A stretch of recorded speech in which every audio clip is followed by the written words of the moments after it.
काई वर्ग परीक्षण, chi square test. Hello students, मैं डॉक्टर निमिषा पांडे आज आपको स्टैटिस्टिक्स के सेकेंड सेमेस्टर के फोर्थ पेपर में काई स्क्वायर टेस्ट या काई वर्ग परीक्षण के बारे में बताऊंगी। बच्चों, पैरामीटर के आधार पर दो प्रकार की सांख्यिकी होती है। पहली प्राचल सांख्यिकी यानी पैरामीट्रिक स्टैटिस्टिक्स और दूसरी अप्राचल सांख्यिकी यानी नॉन पैरामीट्रिक स्टैटिस्टिक्स। प्राचल सांख्यिकी में सामान्य रूप से वितरित विशेषताओं जैसे बुद्धि, चिंता, ऊंचाई, लंबाई या स्मृति आदि का सांख्यिकीय विश्लेषण यानी स्टैटिस्टिकल एनालिसिस किया जाता है। इसे टी परीक्षण यानी टी टेस्ट, प्रसरण विश्लेषण यानी एनालिसिस ऑफ वेरिएंस तथा संबंधित सांख्यिकीय विधियों के रूप में उपयोग में लाया जाता है। अप्राचल सांख्यिकी में यानी नॉन पैरामीट्रिक स्टैटिस्टिक्स में सामान्य रूप से वितरित विशेषताएं नहीं बल्कि ऐसी विशेषताएं सम्मिलित हैं जिनका आधार न तो संयोगित यानी रैंडम है और न ही सामान्य वितरित यानी नॉर्मल डिस्ट्रीब्यूटेड है। इसे काई वर्ग परीक्षण यानी काई स्क्वायर टेस्ट, मध्यांक परीक्षण, मीडियन टेस्ट, चिन्ह परीक्षण, साइन टेस्ट, संयुक्त क्रम विधि, कॉम्पोजिट रैंक मेथड आदि में उपयोग में लाया जाता है। तो अप्राचल विधियों यानी नॉन पैरामीट्रिक मेथड्स की इस प्रमुख विधि की रचना का श्रेय यानी क्रेडिट प्रोफेसर कार्ल पियर्सन को है। पियर्सन ने ग्रीक अक्षर काई वर्ग यानी एक्स स्क्वायर का सर्वप्रथम प्रयोग सन 1900 में किया था। काई वर्ग के द्वारा पियर्सन ने प्रेक्षित घटना यानी ऑब्जर्व्ड फिनोमिना और प्रत्याशित घटना यानी एक्सपेक्टेड फिनोमिना के बीच अंतर की व्याख्या की है। He explained about the difference between the observed phenomena and expected phenomena. अब आइए इनकी कुछ परिभाषाओं से इनका अर्थ स्पष्ट करते हैं। पहली परिभाषा है गैरेट के अनुसार 1974 में प्रेक्षित आवृत्तियों और प्रत्याशित आवृत्तियों के अंतर का वर्ग किया जाता है, फिर प्रत्येक केस में प्रत्याशित संख्या या आवृत्ति से भाग दिया जाता है। इस प्रकार से प्राप्त अनुपातों का योग ही काई वर्ग है। इंग्लिश में The difference between observed and expected frequencies and squared and divided by the expected number in each case and the sum of these quotients is chi-square. दूसरी परिभाषा गिलफोर्ड के द्वारा 1973 में दी गई काई वर्ग अनुपातों का योग है। यह अनुपात मापित और संभावित आवृत्तियों के अंतर के वर्ग का अनुमानित आवृत्तियों से भाग देने से प्राप्त होता है। इंग्लिश में a chi square test is the sum of ratio and each ratio is that between a difference and expected frequency or observed frequency. तो इस प्रकार काई वर्ग परीक्षण का सूत्र ये बनता है। सूत्र है chi square is equal to sigma बड़ा ब्रैकेट छोटे ब्रैकेट में FO माइनस FE का स्क्वायर अपॉन FE, जहां FO का मतलब है ऑब्जर्व्ड फ्रीक्वेंसी और FE का मतलब है एक्सपेक्टेड फ्रीक्वेंसी। आइए अब इनकी उपयोगिता या इनके लाभ, जिसको आप गुण और विशेषता के माध्यम से भी जान सकते हैं, उनके बारे में जानते हैं। पहली उपयोगिता है आवृत्तियों और वर्गों में व्यक्त की जाने वाली अंक सामग्री के लिए प्रयोग किया जाता है। Use for data which can be represent in the form of frequency and squares. दूसरी उपयोगिता एक समय में एक से अधिक परिकल्पनाओं की सार्थकता की जांच की जा सकती है।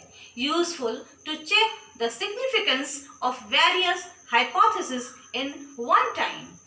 तीसरी उपयोगिता है इसमें प्रेक्षित और प्रत्याशित घटनाओं के अंतर की सार्थकता की जांच की जा सकती है।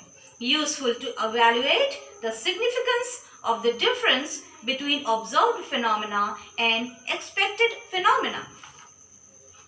चौथी उपयोगिता है, यह प्रतिदर्शों की संख्या कम होने पर भी अत्यंत उपयोगी है. It is very useful whenever the data is in a shortest form. और पांचवी और अंतिम उपयोगिता है, यह अग्रगामी अध्ययनों के लिए बहुत उपयोगी है. It is very useful for pilot studies. बच्चों, उपयोगिताओं के साथ साथ इसकी कुछ दोष या सीमाएं भी हैं जिन्हें भी जानना आवश्यक है. तो आइए जानते हैं इनके दोष या सीमाओं के बारे में. पहला दोष है, अगर प्रेक्षित और प्रत्याशित आवृत्तियों की संख्या की किसी तालिका या वर्ग में 5 से कम संख्या होती है, ध्यान से सुनिए, 5 से कम संख्या होती है, तो काई वर्ग का मान दोषपूर्ण होता है. If the value of any observed or expected phenomena is less than 5, it will become with an error. दूसरा दोष, इसमें केवल मौलिक संख्याओं का प्रयोग किया जाता है. Only absolute numbers can be used for it. तीसरा और अंतिम दोष या सीमा, इस परीक्षण में प्राप्त आसंग गुणांक का मान सीमित होता है. The value of coefficient of contingency is bounded in this test. तो बच्चों, ये थी इनकी उपयोगिताएं और दोष या सीमाएं. आइए अब हम इस पर आधारित प्रश्न को उदाहरण के स्वरूप में हल करते हैं. एक कक्षा में 72 छात्राओं की अभिवृत्ति मापनी इस प्रकार है, जिसमें से सहमत यानी अग्रीड छात्राएं 36 हैं, उदासीन यानी न्यूट्रल छात्राएं 12 हैं और असहमत यानी डिसअग्रीड छात्राएं 24 हैं. प्रश्न है, काई वर्ग के समान वितरण के आधार पर परिकल्पना की सार्थकता बताइए. बच्चों, अकॉर्डिंग टू द क्वेश्चन यानी प्रश्न के आधार पर समान वितरण हेतु परिकल्पना बनानी है, यानी hypothesis formation according to equal distribution. तो FO दिया है यानी ऑब्जर्व फ्रीक्वेंसी दी है, जो आप देख सकते हैं उदासीन, सहमत और असहमत के रूप में, और आपको एक्सपेक्टेड फ्रीक्वेंसी निकालनी है, वो भी समान वितरण के आधार पे. तो सबसे पहली बात, FE निकालने का formula, number of students upon number of cells और कॉलम्स.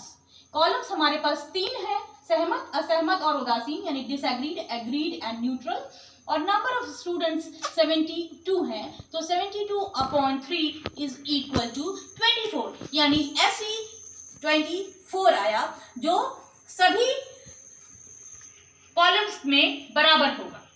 तो इक्वल डिस्ट्रीब्यूशन के आधार पर 24 आने के पश्चात अब हम एक टेबल बनाएंगे. टेबल में आप इस प्रकार से बनाएंगे, यहाँ ये कॉलम्स हैं और ये आपकी रोज हैं यानी पंक्तियां हैं, और कॉलम्स का मतलब होता है खंड या वर्ग. कॉलम्स या तालिका, कॉलम्स में आपने लिखा सहमत, उदासीन और असहमत यानी अग्रीड, न्यूट्रल और डिसअग्रीड. सवाल में जैसे ऑब्जर्व फ्रीक्वेंसी दी है वैसे ही लिख लेंगे 36, 12 और 24, जिसका कुल योग 72 है, जो आपके टोटल नंबर ऑफ स्टूडेंट्स से कैरी करेगा.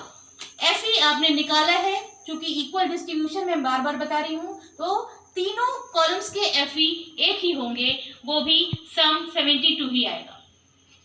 अब आपको निकालना होगा FO माइनस FE. तो 36 minus 24 is equal to 12, 12 minus 24 is equal to minus 12, and 24 minus 24 is equal to 0. अब नेक्स्ट रो में आएंगे. नेक्स्ट रो में आपको निकालना है FO माइनस FE का स्क्वायर. तो FO आपने निकाल लिया, FO माइनस FE निकाल लिया है, अब इसको स्क्वायर करते जाएंगे. तो 12 into 12 is equal to 144, minus 12 into minus 12 is equal to 144, minus minus plus हो जाएंगे, एंड 0 आप जानते हैं कि 0 से किसी को मल्टीप्लिकेशन या डिवीजन करने पे 0 ही आता है. अब नेक्स्ट और लास्ट में आप निकालेंगे FO माइनस FE का स्क्वायर अपॉन FE. तो FO माइनस FE का स्क्वायर आपने निकाल लिया है और FE आपके पास है, तो 144 upon 24 is equal to 6. Same यहाँ भी आएगा, 144 अपॉन 24 इज इक्वल टू 6 और 0 अपॉन 24 इज इक्वल टू 0. बच्चों टेबल बनाने के बाद हमें सारे आंसर्स मिल गए हैं, यानी FO माइनस FE का स्क्वायर अपॉन FE के आंसर्स तीनों कॉलम्स के लिए प्राप्त हो चुके हैं। तो अब हम आते हैं सूत्र पर। क्योंकि सहमत का FO minus FE square upon FE 6 प्राप्त हुआ है, उदासीन का 6 और असहमत का 0। तो फॉर्मूला के हिसाब से sigma of FO minus FE square upon FE है, तो FO minus FE square upon FE का जो सम है वो हम करेंगे। सिग्मा मतलब सम होता है यानी योग होता है, तो 6 + 0 इज इक्वल टू 12। तो अब इसके साथ ही आपको काई वर्ग तालिका में जाना पड़ेगा, जो आपकी किताब में पीछे के पृष्ठों में देखने को मिल जाएगी। ये मैं आपको दिखाने का प्रयास कर रही हूँ, आप ध्यान दें। ये काई वर्ग तालिका आपकी किताब के पीछे दी रहेगी और इसमें ये आपको डिग्रीज ऑफ फ्रीडम देखने को मिलेंगे। इसको मैं अभी बाद में भी दिखाऊंगी आपको। तो सबसे पहले आपको इसके लिए डिग्रीज ऑफ फ्रीडम निकालना होगा।